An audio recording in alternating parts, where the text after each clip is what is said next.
Hello, and welcome to the HackerNoon podcast. Today, we are joined by Davis Nguyen, and he sent me a great email this week talking about following us since the dark days of media and creating startups out of essential need for his family and not necessarily because you have an idea and a pitch deck. So today, we're going to talk about his business, touch on some insights into social media marketing, and also just, get to know kind of the people behind startups. So, Davis, thank you for joining us today. David, pleasure's all mine. I'm glad we're finally getting a chance to chat. Cool. And you're in San Francisco? I'm in San Francisco most of the year, but this time around, because of the holidays, I'm back on the East Coast in Atlanta with my family. So I think if we talk about it, our whole company is remote. So everyone's pretty much home for the holidays or wherever they want to be. Some people are literally, I think, surfing in Bali right now or wherever they are. Isn't remote work the best? It is amazing. I'm in Miami right now, working out of an Airbnb, and I don't know, it's pretty cool. I like that the internet gives us this opportunity to, butcher our work-life balance. Exactly. And then but then unfortunately that means I have no excuse for hey, yeah, you don't have an office. Why don't you just come work at our place? So what is your primary business? Okay, so my primary business, which actually started as a side hustle 2 years ago, side businesses, we call it My Consulting Offer. And what we do is very simple. It's similar to in the engineering world, like TripleByte or one of the bigger companies there, is basically we place people into a particular type of role. For us, it's management consultant. So we work with people who have they're in college or they have an MBA or they graduated and decide, you know what, I want to learn more about the business world and I want to be a management consultant at one of the big firms like a McKinsey, Bain, or BCG. And we basically place them there. Average industry rate's about 1%. We get closer to about an 85% success rate. In terms of placing people in jobs? Exactly. Training them out to making sure, for example, to get the interviews and then that they're ultimately able to pass the interview and get the offer. And are you making money on both sides of the marketplace or just just for right now, we actually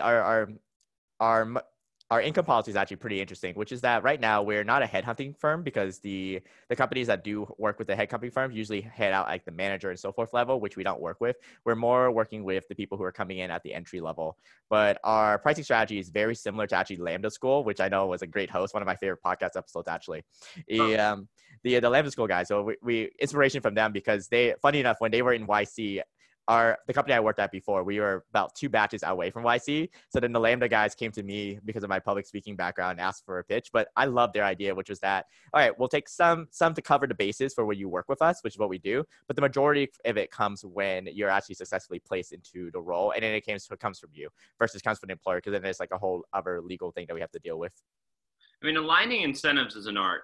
It really is. And it's like if the goal is to get the person the job, that's when you should get the most money. That's whenever both of your goals were hit. Like that makes a lot of sense to me. Exactly. So how did it start as a side hustle? What was kind of the first progress on the project? Absolutely. So I'll tell you a little bit about my background and then we'll go into the side hustle and how it started. But so I guess I've always been an entrepreneur at heart because my family, very similar to Lynn's family, very entrepreneurial and so forth, is that we didn't have much growing up. So my grandma opened up one of the first nail salons in Atlanta, and they were robbed twice a year. They were placed on fire once, as in there was like so many times where the community and the people didn't want my grandma to succeed, but she kept coming back at it, rebuilt the store. If she had to work another job to get the funds, she would do it. So I was like, and early on realized that failing isn't that bad. So then my family, we were evicted a couple of times growing up because we couldn't make rent and stuff like that. So I realized, worst case scenario, I just live on a friend's couch. But I always try to have these business ideas ever since I was in high school. Unfortunately, none of them panned out except for maybe like 2. One was a poker side hustle and one was coaching public speaking. But so I went to college normally and it ended up wanting to become a management consultant. So current job that I'm placing there. So I ended up working at Bain company. Loved my time at there. The lore of like the consulting companies, because you think about like a 12-year-old trying to imagine like being a management consultant, or is it more like the allure of wearing a suit and like being important? Because it's not exactly the same thing as like, oh, I want to be a professional athlete. And it's like a clear like seeing them on TV type of deal. I don't know. Like what really actually made you want to be a consultant? Like, what is that allure? Good question. Wow, I love your questions here. So my third year of university, so I was a junior at the time. I ended up working at a startup because I always thought I was going to go work at a startup and fail, go to Silicon Valley, raise money. If it fails, get a good job at Google or Facebook, and then try again. If I fail, great. Now I'm at Oracle or whatever, and I keep going up the stack. And I thought that was the path. But I was working at a startup in New York City, Quiet Revolution. So their whole platform was how do we empower introverts? One of the best companies I've ever worked for. And the two founders at the time, Susan Cain, who wrote this book about empowering introverts, then one of my favorite TED Talks of all time, and her CEO, Paul, they were basically mentors for me. And they basically said, Davis, we're both in our 50s. We're successful at this company because we have the foundations. We think that you should go into management consulting. I was like, okay. That's kind of like the opposite of what I want. I don't want suits and things like that. I want to just go build stuff and fail. And so that happened. And then another mentor of mine who I previously worked at in LA also runs a successful startup and exited the startup like a year after we had the conversation. He said, yeah, Davis, you know what? You're spunky. You have a lot of energy. You love people. You basically want to do the best for people, but you need to have some structure to you. So consider going to management consulting. And I was like, 3 mentors of mine all said it. They're like, they can't be wrong. So I decided that's how I ended up wanting to go into consulting. Was 3 weeks before the deadline, 3 of my mentors all said management consulting is the path where you need to be in order to be a successful entrepreneur down the road. What was the deadline? The deadline, so this was like September 1st, and the deadline was around September 20th for resume and cover letter. And just for context is that, most people, when they want to go to consulting, they kind of know that ahead of time. They know it like years in advance. They don't know it weeks in advance. Yeah. And what's it like working for Bain? I loved working at Bain. So getting in was hard, but when you get in, it's like really smart people, like from a diverse background. So you have people who would go on to become like, literally, if you think about people who are consultants now, if you think about like, for example, this Sheryl Sandberg, the CEO of Google, and all these other people all came from management consulting backgrounds. But it's basically, I call it almost a training boot camp for business. So similar to how if you worked at, I use Oracle as a great example, but Oracle is so great at business development that they just basically have like the best sales team and so forth. But I felt like Bain really equipped you like a SWAT team to think about strategy. So like every day you're going in, like one day, they're like, all right, Davis, I know you're new, but all right, we have this diligence on this gym. And the company needs to decide by next week if they're going to pull the trigger on this deal. I was like, great. Okay. Well, okay. I've only used the gym, but I guess now I need to know the economics of a gym. So I'm like, oh, okay. I think like a gym owner. And then like the week after, they're like, okay, so our client today is a hedge fund and they buy software companies. They're thinking about acquiring these 2 companies and merging them. Should they do it? I was like, all right, I don't know much about these 2 enterprise softwares, but all right, I will look into it. And then the following week, it's like, all right, we're in coconut water now. I was like, okay, great. I drink coconut water. So it's kind of like being thrown into the deep end and you have to learn. But as a result, you learn a lot of useful facts about how to approach a problem. So now when I see a business, it's like there's a methodology for how to approach it, but I also know a bunch of fun trivia facts. So trivia nights at the bar, I am totally on that now because like random facts of some of the things that I worked on. I used to do the trivia night at Rogue in North Beach. They have a good one. Oh, interesting. All right, I have to check that out. Have you been playing any trivia lately? I have not. I think we had a trivia night a month ago. My friends and I from San Francisco, we took a trip down to Orange County actually. So we were around Newport Beach, and then there was like a trivia night. Of Vietnamese immigrants in America, Orange County. Exactly. I happened to be there for another conference, and then my friends were like, "Hey, Davis, you know what? I want to know more about Vietnamese community." I was like, "Well, I'm in Orange County. You guys want to fly down here and just go through?" So we were doing all the Vietnamese stuff, and then at the end, we were like, "Yeah, let's add some balance." And then it was like, "Well, this is trivia bar," so we ended up playing some trivia, and then it brought back really good memories. But it's really funny, right? Is that speaking of trivia, I know we're going on a tangent here. It's like in San Francisco when you play trivia, it's more tech pop culture and so forth and references to who raised what. And then all of a sudden, I think in LA, we were so out of our element, which was like, literally, it was about the music scene and everything. I'm like, so guys, I think this might be the lowest scoring trivia night we'll probably have. This is really embarrassing. So how did you make the transition out? Let's get into the side business. So you got, you're working on these tough problems at Bain, and now you end up creating a side business, which I don't know how first of all, is Bain cool with that? Like, can you have a full-time job at Bain and just, create another business, on the side? Are they encouraging in that way?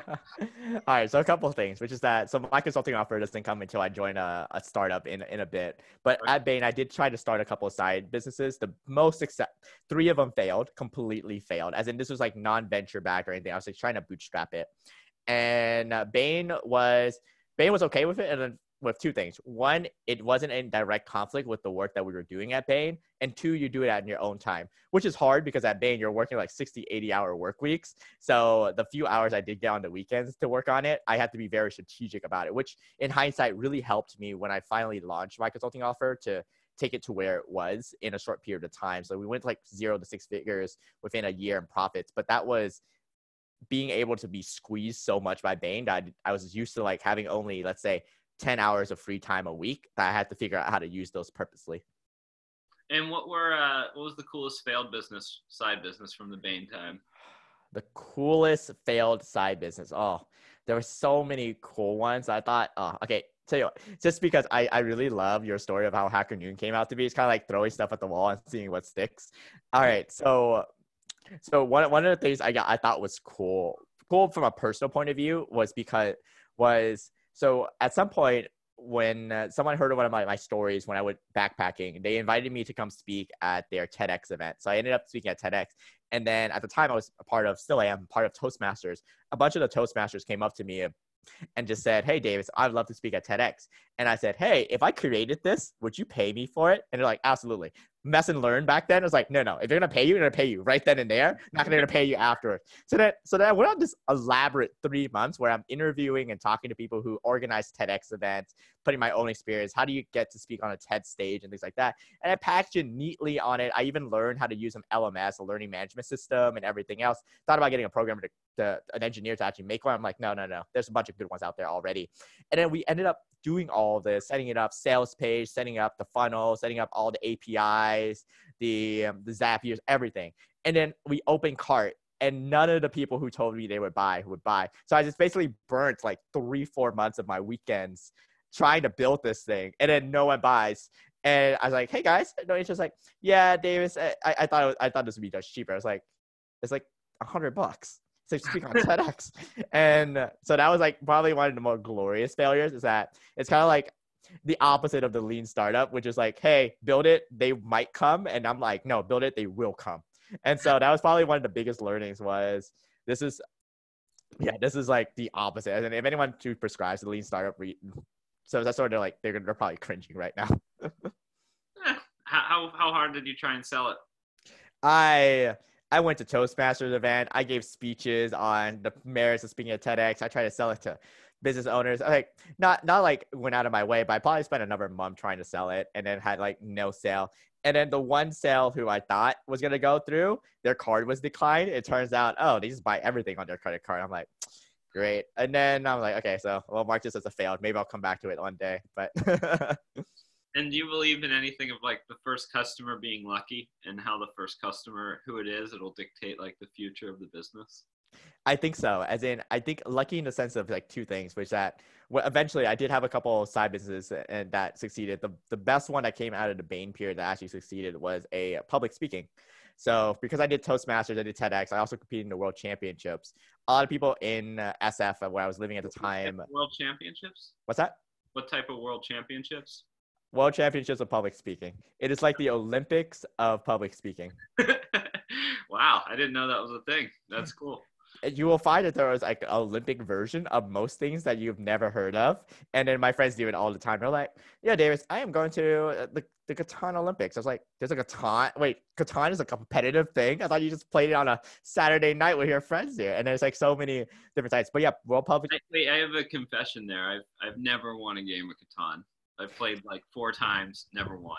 I was okay. Me too. Experience. Me too. I have never won. Okay, you're better than I am. I have played like 8 games with my friends. I have never won a single one. The closest I ever came was second, which is like still not winning. I feel like Catan is one of those games that really turns people against each other. It's like, I think it's a pretty dark game. That's true. It is almost as dark as I think we played a couple of ones. We played Resistance that turned a couple people, and then One Night Ultimate Werewolf was a popular one in San Francisco. We always play. I will say that One Night Ultimate Werewolf has definitely caused some strains in some relationships when you're like, I'm totally on your team, David, and in the last minute, you're like, just backstab me. I was like, where were you the whole game?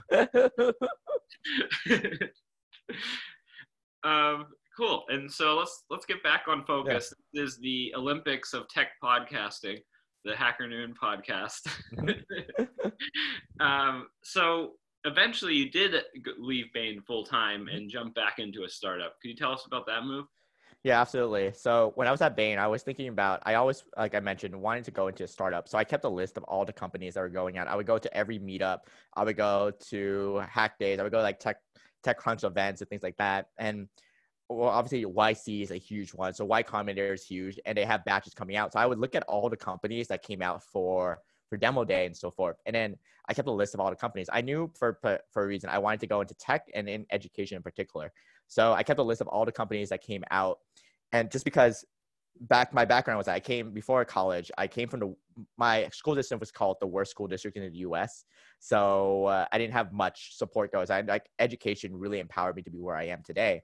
And so I kept a list of all of them. And there was one company in particular that came out of the batch of in 2017, which is JumpCut, they were trying to become the Netflix of education. It's kind of like, how do you make education fun? And so their courses were like Netflix quality and so forth. And I got to know the guys, worked on some projects with content or licensing content. They were producing content. So it's kind of like, try to imagine, let's say that you're trying to take a course on, let's say, video ads, and they make it so entertaining by taking on funny ads and so forth. Or if you're learning how to raise money for a startup, they make a funny series of it. So people would binge watch on these. I binge watched on their courses. And so I decided to take a leap. And after my 2 years at Bain ended, you can either re-up your contract or leave. And so I ended up moving down to LA to join JumpCut, which has just finished Y Combinator, about like 2 batches out at the time. And like most startups, they were able to get funding through Y Combinator and so forth. Except like most startups, we were still trying to figure out our profit model. So it's like grow. But I think I came in at such a great time where even though we had it, we were also obviously burning through it. So we had about 6 months to figure out the situation and how to turn the situation around. Ultimately, spoiler alert, we do turn the situation around. But during this time when I moved to LA, I've been financially supporting my family, a lot of them since I was 13. And so one of my family members was hit with a roughly about a $21,000 medical bill. And of course, I lived in San Francisco, worked at Bain, and sent a lot of money home. So there wasn't like $21,000 sitting around somewhere in my bank account at the time. So, and JumpCut at the time, I was getting paid, but it was also like, I think a lot of it also came in my equity, and also we had a profit sharing going on. But I will tell you at the time, X% of profit of 0 is still 0. So there was like none of that coming in. So on the weekends, I needed to figure out this business. Did you make a choice to structure your contract that way in terms of profit sharing as part of your employee compensation?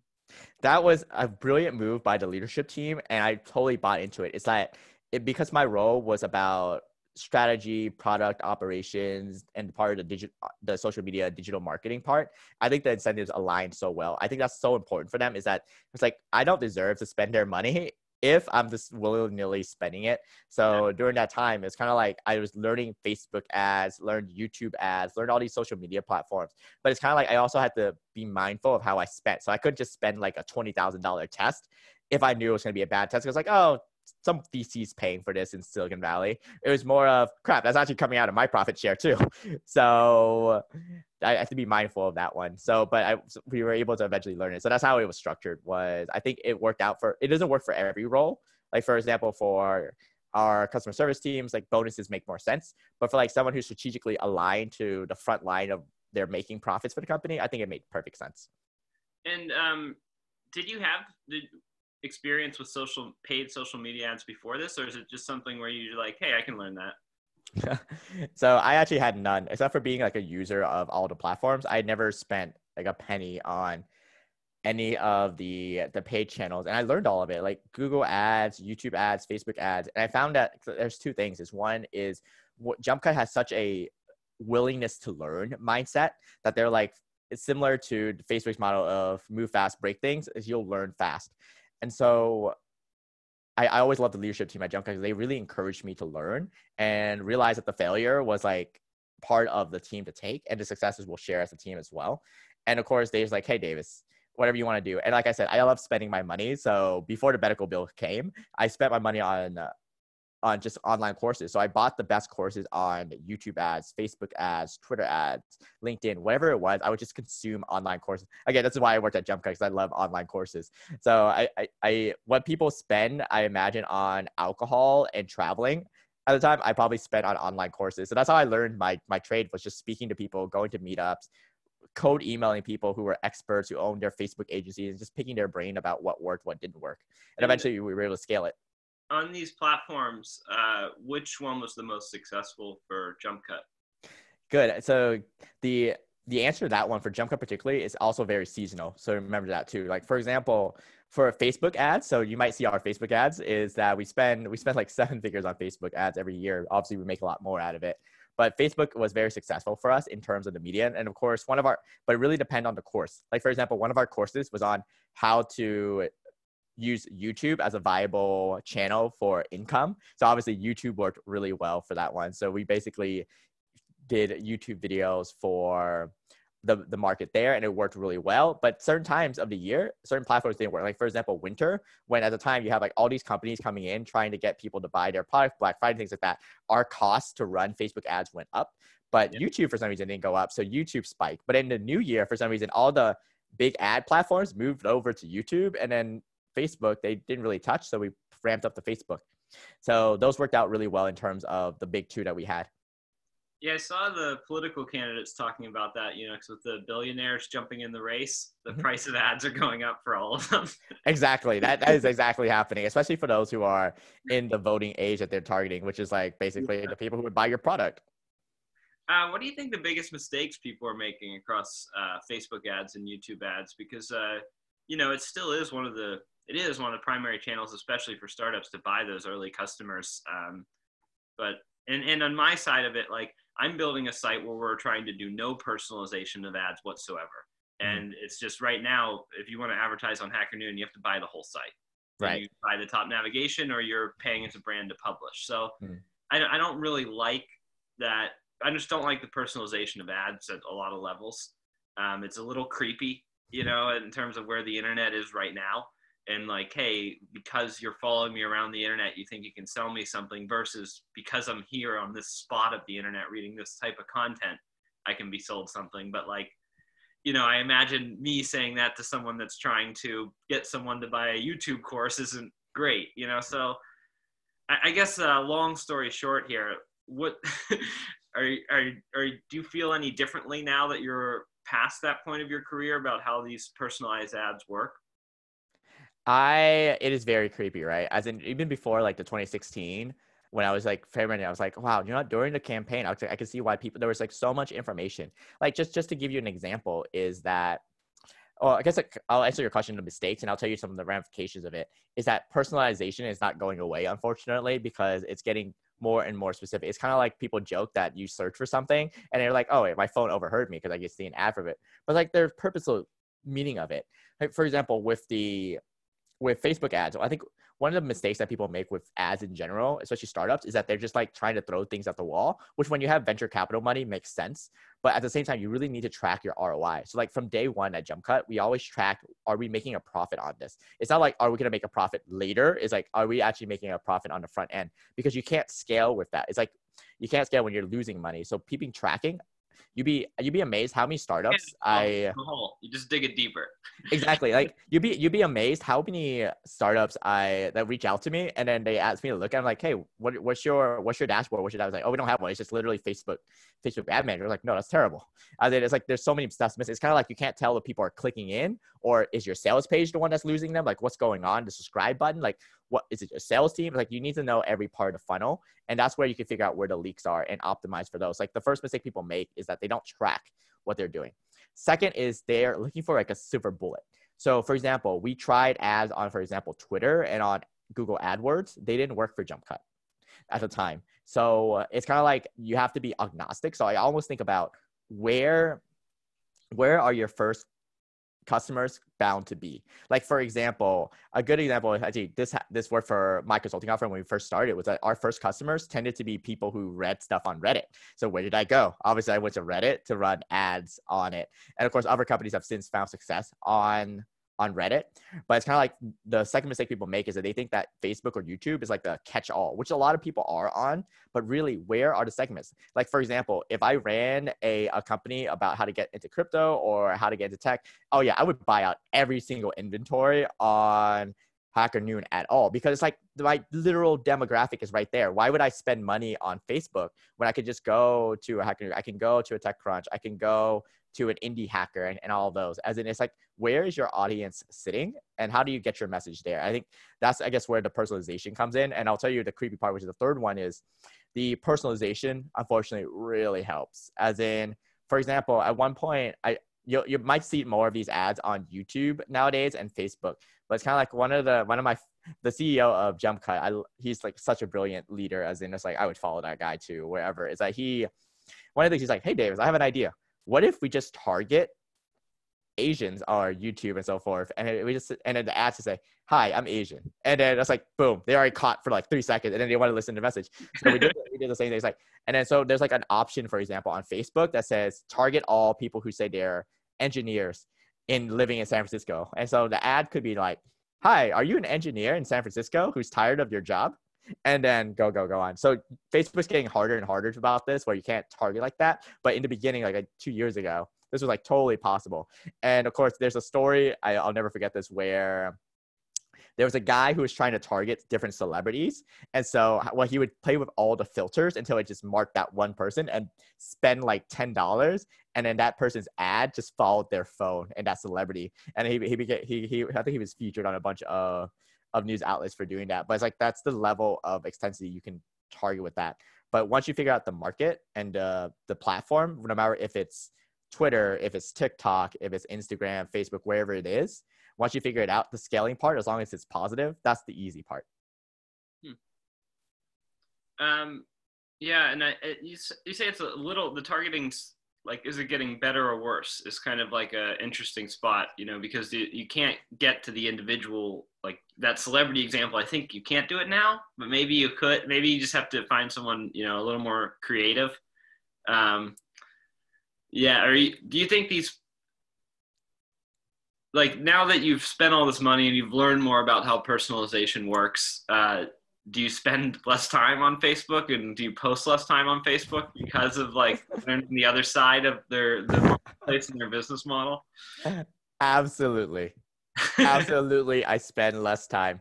Okay. And then, I will tell you something from, so two of my friends at Facebook told me this too, which is that, so have you ever just went to a party or something and then talked about something and then you saw that advertisement on Facebook?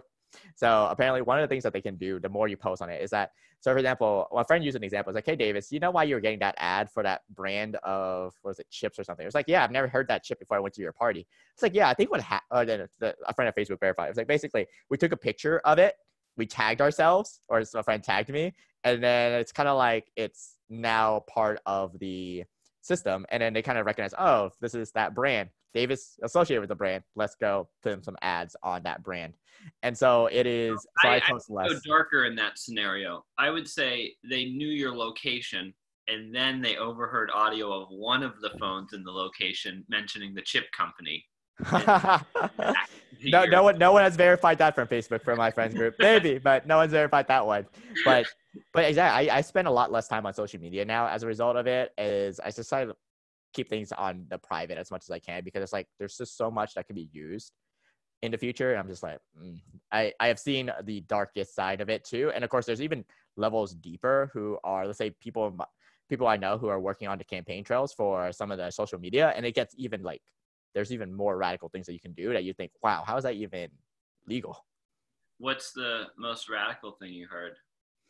Well, you can probably just watch The Great Hack on Netflix to get a little bit more detail on this one too. But it's just like, but like for some of the targeting, you could still really target people down to, So to give you an example is that I used a hypothetical example one time. I was on a panel and I was showing this online. I was like, all right, imagine that you ran and this is no longer an option. But like this is like 2 years ago. It's like, imagine you ran a funeral parlor and you were just trying to figure out who you could go to. Like, let's say that you're in the Miami area, you put a radius of Miami, and then I'm pretty sure just my guess is that when you post that someone in your family has passed away and people say my condolences and things like that, and like the sad emoji and so forth, I think Facebook can guess that you're probably in the market for caskets.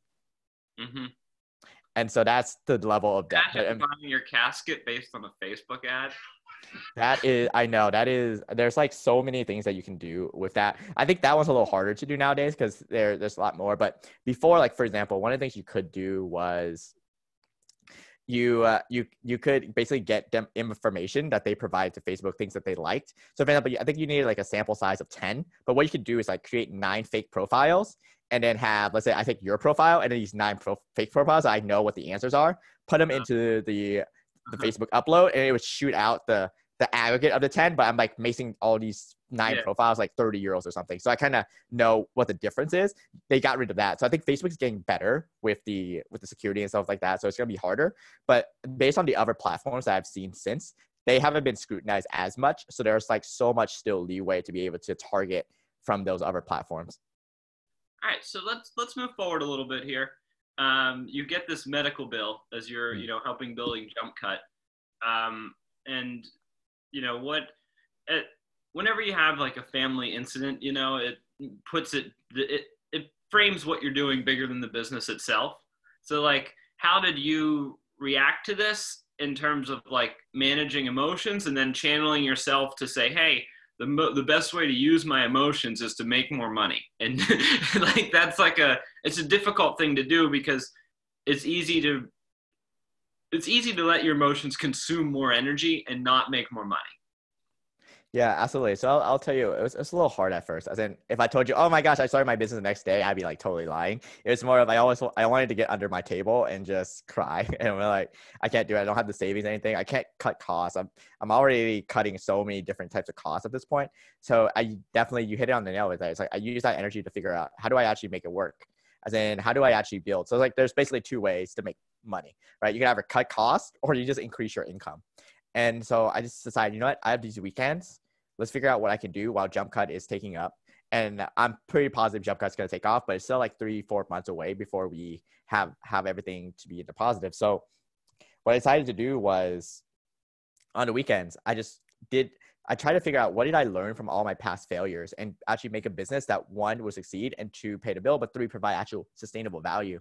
So I went back to thinking about, okay, there's no time for fooling around. You can't spend 3 months trying to make a TEDx course that maybe someone will buy. You need something that people will literally buy today. And so went back to the basics and I thought about what problem can I solve for people that people are willing to pay for, that I actually know where these people are sitting. And so I went back to the basics, I actually just got a sheet of paper and wrote down a bunch of ideas. And one of the ideas was how to get people into management consulting, the job that I had prior to working at JumpCut. And so I just went online and I knew where the forums were because I was active answering questions on these. So I went on Reddit. So the Reddit, the subreddit R Consulting, and I just started, there was a Ask Me Anything at the time or so forth. I just started answering questions on those questions. And then I just said, hey, if you want more information, DM me. And so people would just DM me and I said, hey, let's get on the phone. And I would just literally sit on my calendar and then I would have like 12 calls on a Saturday, Sunday, and just talking to people about their problems. But then from there, it's like customer research. I kind of figure out what the pain points were. And at the end of the calls, I would literally say, hey, all right, David, so let's say that I could help you solve X, Y, Z. And I had a program with this. Would you be interested? Similar to TEDx? Like, absolutely. Okay, great. So I'm going to charge this amount, like say 1,000 for this when I first started. And then I was like, would you be in? I was like, yeah, absolutely. It makes sense. Like, great. So would you like to pay that from Venmo or would you like PayPal? And I gave them no option. And then people just enrolled. And then so now that's how I got my first 13 customers, was just like on the call from Reddit, providing tons of value. And then of course I eventually did 13 to pay 1,000. That's like half the debt. And then I got more, a couple more people, and I paid all the debt off. And I just serviced them. I did everything like on the beginning. This is why I think the first customers do dictate your direction of your company, because if you really cared about them, you would do everything about them. Like I knew about their payment, I knew their family, their siblings, what they were worried about. I hand edited their resume, cover letters. I practiced them with the mock technical interview, the case interview, we call it. And all of them ended up getting jobs in consulting. So they all left with like near 6-figure jobs out of college. I got my debt paid. And then the best part of it was I thought this was like a one-time thing just to clear the debt. But how I ended up clearing the debt was that they made referrals. So it's kind of like the virality there. It's like the best marketing isn't social media marketing. It's when people literally fast forward. Like for example, I remember the first time I had a Medium post, I kept sharing. I do this for like all the things. Like I literally, if it's a good post, I will share with everyone I know who I think would benefit from it. And that's how what took off for our business, was that people started sharing their results organically. And that's how we ended up getting more and more customers. I was still doing it part-time for a year, just weekends, Saturday, Sundays, while Jump Cut was taking off. And I love Jump Cut, and it's wanting them to succeed. So it's like Saturday, Sundays, I would work on this business, and eventually it outgrew just the 13 people. And then at some point within a year, we were already crossing 6 figures in profit. I paid off the debt. I even upgraded my life a little bit by, hey, you know what? I don't have to sit on this lawn chair anymore. I am going to get a sturdier Costco chair now. Like little things like that. I just upgraded a little bit, but everything else I kept my costs low. Is it still just you doing all the service? You know, because service is a great spot to start in terms of like that immediate need. You know, you get that, you spend the time, you're paid for your time no matter what. You know, that's like one of the good things it proves the value, but then, you know, where it gets concerning is like, you know, the scaling question, and how does it work as it starts to scale? And I guess how did you, because there's, at that point, you know, you can see there's a clear one-person business here where I can make more money than I'm making in my startup. And I know that this works. I know the need is there. And I know if I just spend my time on it, it will grow. But how did you approach like that as a one-person business versus saying, hey, let's turn this into a real bigger business, and like it is scalable, even though what the product they're buying is me? Absolutely. So I guess the first decision you have to make is, do you want to scale? Because like a lot of people, like let's say they're CPAs or so forth, they just want to be a one-person operation or chiropractor. For me, I knew I wanted to scale what we were doing. So this is going back to my management consulting days, is I basically just built out a org chart of what I think the future organization would look like. For example, we would have a head of marketing. We would have a head of enrollment, sales, customer support. We have a head of marketing, a head of product, and so forth. And I thought about head of operation. I thought about how do we build that out? And so I started moving away from just me. So that first 6 months was a completely 100% Davis. Davis did everything: operations, resumes, interview coaching. But then later on, I started replacing myself with people who were better than me.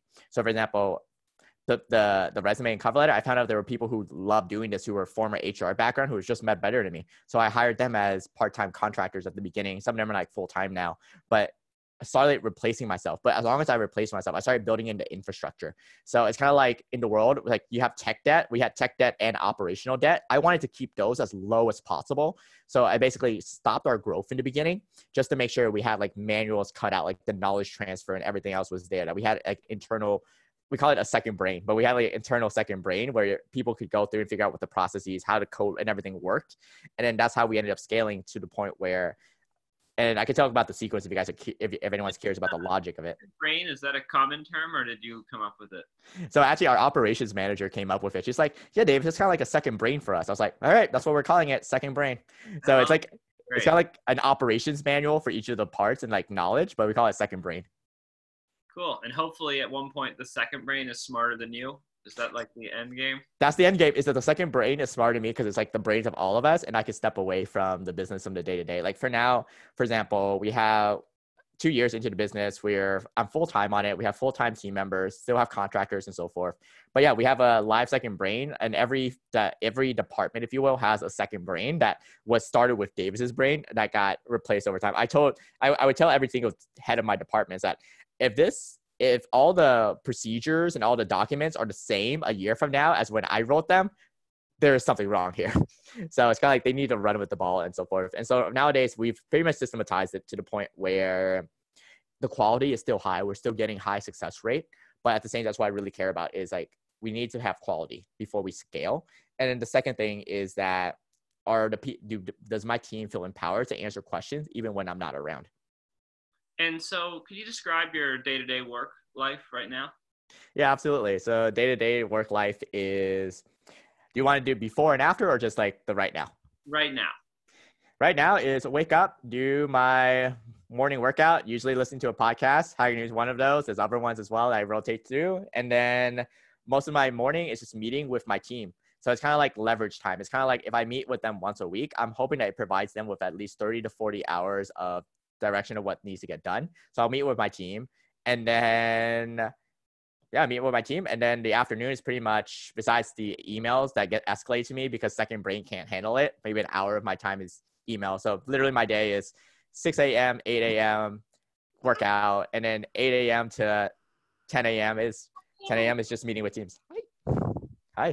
Sorry, we got a little guest here. Oh no, I love guests. You want to say hello? Hi. Aw. You're beautiful. All right, go back with mama. Yeah, that's the work-life balance. They claps on you, you got this remote. All good. But no, as in, 6 a.m., 8 a.m. is just workout. And then from usually 8 a.m. to 9 a.m., I just plan my day. And then 9 a.m. to around 11, I just meet with my team on whatever they need to do to move things forward, like my heads in my departments. And then this is funny, this is from 11 a.m., including today actually, until 1 p.m., I want to meet with industry leaders to think about how can I help them. And then if I could get something every day, you're meeting with a stranger that's an industry leader every day, just on education and booking that time out. Exactly. I just try to, right? Because I think it's two things. One is if I can make an impact to help them, if I hope so, then I hope that they can take their business. Because obviously I'm not reaching out to people who are like cigarette companies or anything like that. It's more like brands that I associate myself with. And then if we end up having like a longer call, it's kind of like every now and then I also hear nuggets that I'm like, oh, thanks for giving that. I've never thought about that. So we should probably try to do that as well. And so it's kind of about it a lot more like that in my 20s. Like living in San Francisco, I was always trying to just meet the next smartest person, and learn from them and or interesting person. And it was really helpful. But like when I left San Francisco and I came to Colorado and I stopped really taking meetings, not stop taking meetings like with my team, but stop like taking the exploratory meetings of like, you're just interesting, let me spend some time with you. And when I did that, I moved from like 1 million page views a month to 8 million. And I was really like hyper focused and only taking meetings that I, knew grew my business. So it was much more of like a raise the floor type of thing, because it was like, I know I'm not going to waste time.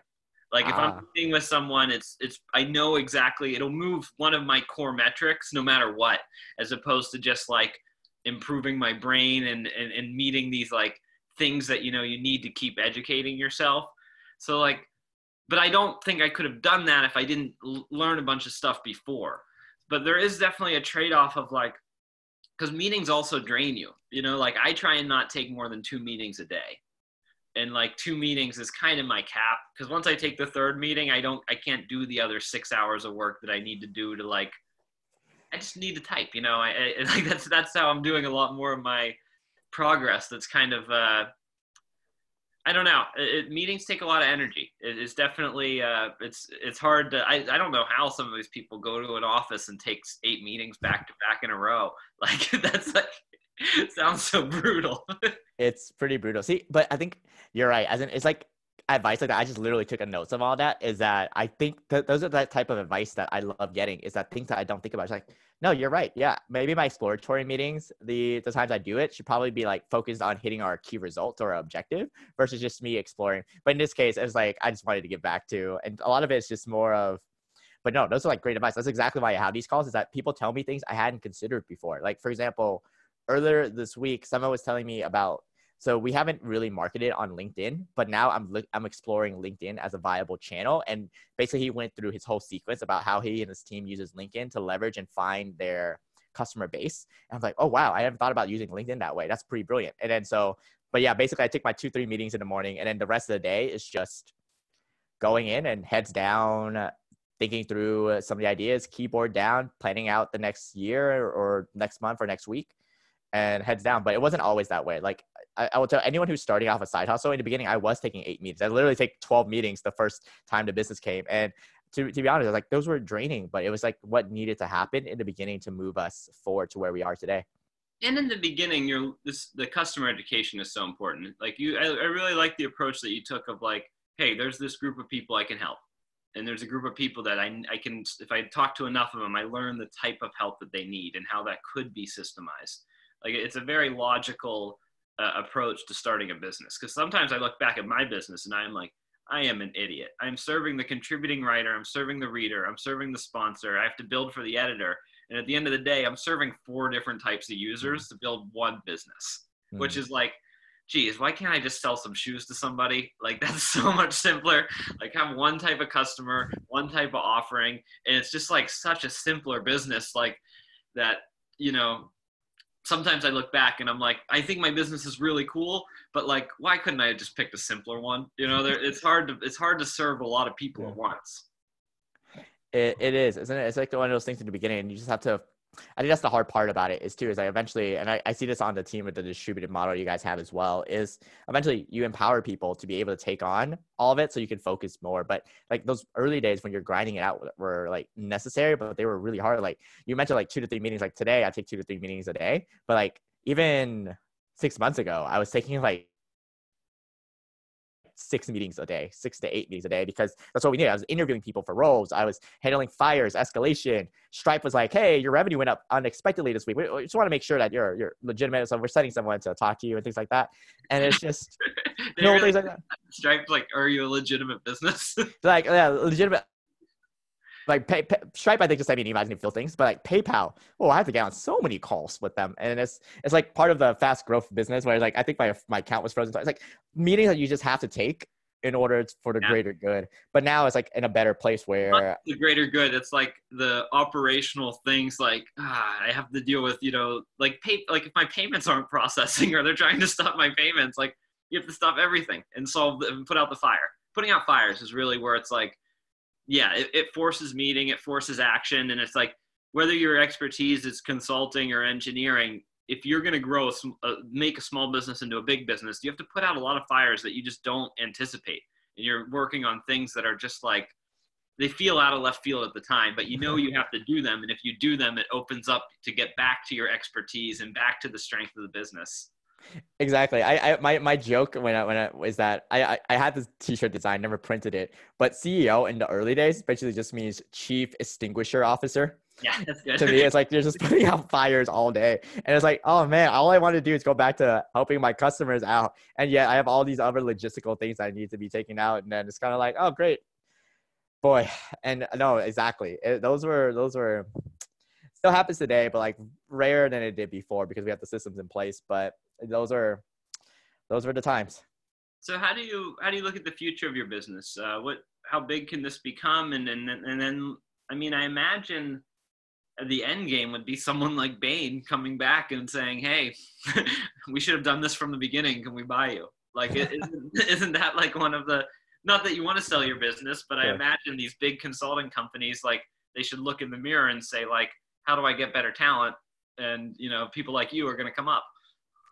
Absolutely. That's what we're trying to be right now. There's none of that in the market, but I think that's one of the visions that we want to be. But ultimately, how big we grow is going to be dictated by the quality. Like I said, we are very similar to Lambda strategy, or in Lambda school, in terms that what they do is, of course, the risk sharing, where it's like we want to be our incentives aligned with you. I'll tell you, the day we switched to that model, I was like sweating that night, but an average night after, I sleep so well because I'm like, I make sure that our product team is the best team. I make sure that our customer service team is the best team, and so forth, that we can get everything needed. So that the long-term vision is that I know that I am maybe the person who takes us from 0 to like 7 figures, which is there, but like to go to 8 figures and so forth, and profit and so forth, that's probably going to be either hiring a great team, training myself to be that, or just replacing myself eventually. Because I have no problem with that. It's like, how do we serve our customer base, and how do we help people become better thinkers? And I'm biased because I worked as a management consultant, but I think that that's one of the best trainings for anyone who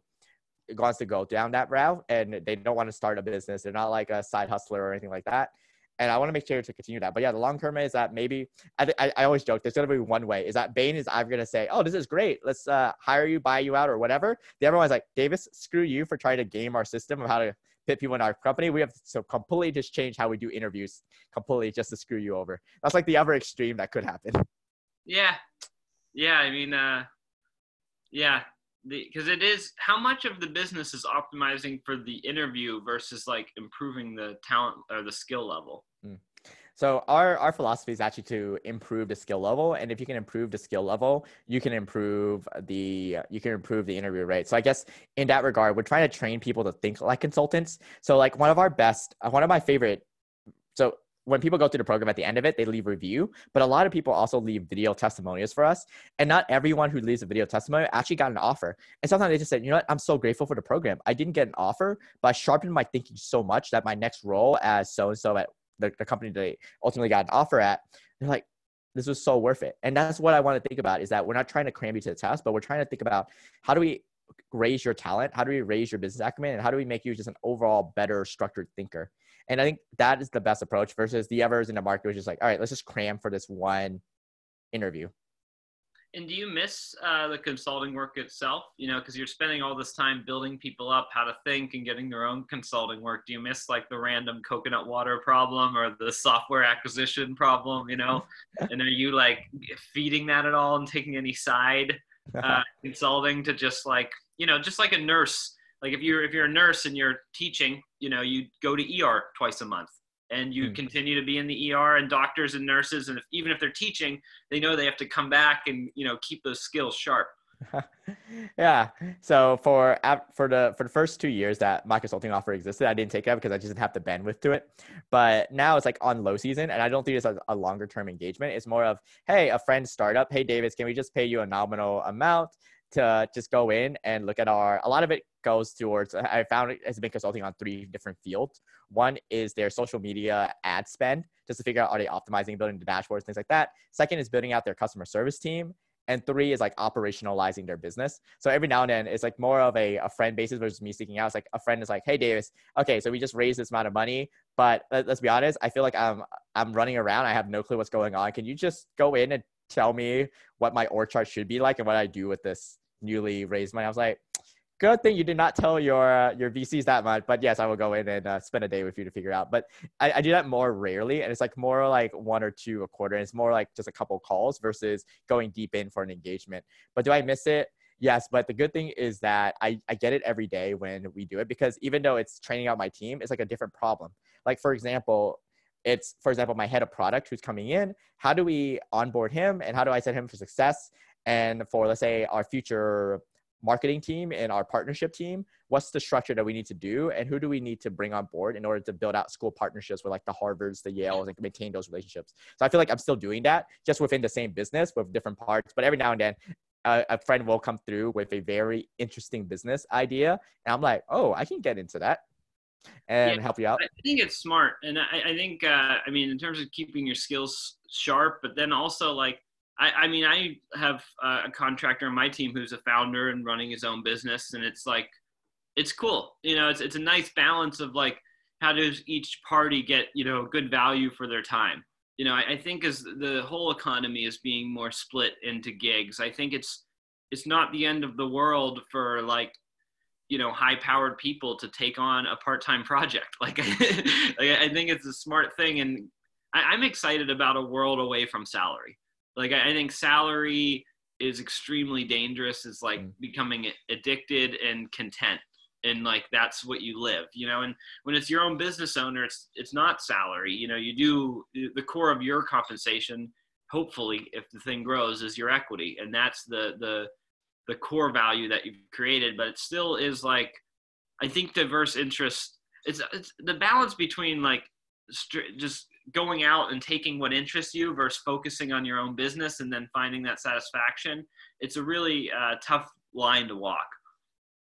I think so. As in, I think for it's a really tough line, but I love the incentive there. It's like not salary, but there are other things like work-life balance that matters. And then of course, earning what you are able to bring in and so forth. But I think luckily we are moving closer towards that type of model. As in, I remember a couple of years ago when I was reading WeWork and just like, this is such a foreign concept, but now more and more, there's more of these remote working models where people are doing like profit share, where is actually compensation. There's a couple companies I have where like their sales team is completely commission based, which was like, that's insane to me. It's like, wow. So they literally earn what they kill. Like they are part of the company. And then of course, some of the other metrics is kind of like, all right, this is your key metric. This is how you perform. I'm like, wow, we're moving towards it. And then you're filtering out for the people who are going to be A+ performers who want that. Otherwise they wouldn't apply for the role knowing that there's nothing guaranteed. And have you had any customers come in thinking they wanted to, get management consulting job and walking out an entrepreneur? You know what's funny? We actually have. As in, we've had a number of those people actually coming through, and they're like, Davis, thanks for teaching me the skills. I think I'm going to be successful. At some point throughout the process, they're like, I just want to start my own company. As in, not saying that I inspired them or anything like that, but we have that happen. As in, for all of it, like a lot of people who come to our program, if they decide that consulting is not for them, I'm really glad that they learned that within like that 6 week that we work with them versus like 2 years down the road after they signed the contract and so forth. There is an irony of like going straight from college to management consulting. Like, wouldn't you go straight from college to like managing? Like, like it is kind of I get the idea of like the smartest people go in, work on a problem, and then move on to the next problem. Like that makes sense. But it's still like, I get on the path of like, why would you ever get an MBA? Why wouldn't you just start a business? Like that thing of like, aren't you skipping the step where you master the business? There is a little bit of that in management consulting where it can get a little counterintuitive, about what the goal is. But I do, look back like, hey, it would have been fun to just take on a different real business challenge every week or month or whatever, the length of the project is. So what type of people do you think get attracted to management consultant? And is there any like personality trait that you look at and you're like, yeah, that person's going to work in this job? Yeah, absolutely. So there's a couple of prerequisites, which is that they're very A-type plus achievers, because you wouldn't want to work the mad hours for how much you could be earning. Like you could earn more being a software engineer and working much less. But it's the type of A+ type of overachiever that comes to be, as in who comes in. And the second trait that I've noticed is that a lot of them, they don't quite know what they want to do yet. Because I think the appeal of it is that maybe they, like a lot of people of my peer, or even the people we work with are engineers. And they're like, I'm not quite sure I want to spend the rest of my life in software and so forth. And so they go into consulting because it is like 1 week you work in retail, the next week you work in luxury goods, the next week you're working utilities, and you get different exposure to different things. It's kind of like almost continuing. A lot of them come from liberal arts education, not necessarily exclusively, but a lot of them is kind of like they want to continue that education. They don't quite know what they want to do yet. And the third trait that I also noticed is they tend to be problem solvers. So they love working on hard problems. Again, I've noticed so many management consultants who were former software engineers and vice versa, and they actually leave consulting to be engineers and so forth and start their own companies. So there's like a huge overlap between who becomes, it's almost, I guess, another analogy for a lot of the listeners here would be, it's kind of like your typical PM, except instead of they didn't know they wanted to work in tech, for all they knew, they could have been in consumer goods. So that's the type of person that works in, because eventually a lot of PMs do come from consulting backgrounds eventually when they find their industry that they want to specialize in. Cool. I think we should start to wrap up here. Before we go, maybe it's good to think about just, what type of person should reach out to you, and how should they reach out to you? Well, similar to you, David, as in I will welcome all emails, but replying back depends on my inbox that day. But just, you can reach out to me at myconsultingoffer.org. My blog is just daviswin.com, but my email is just davis@myconsultingoffer.org. There's like so many ways to reach me. I'm not hard to find, even though I'm not on social media as much as I could be. But best way to reach out is if you wear a t-shirt that I support of an organization. It is really, really fun. I think that's what I do nowadays. Is like, hey, if I owned a t-shirt, it probably means that I have no other things. But yeah, as a joke, but like, literally, if someone ever sent me a t-shirt of any of the nonprofits I support, I will literally reply back to your email. I was like, oh, you know about this nonprofit? Yeah, that's what it was. I just got this email attachment. Davis is wearing a HackerNoon shirt, telling me the story of this business, and I was like, this is an interesting guy. I got to meet and just find out what's going on with this business. I appreciate it, David. It's been an honor. Cool. Thanks for listening to HackerNoon podcast. Talk to you later. Bye.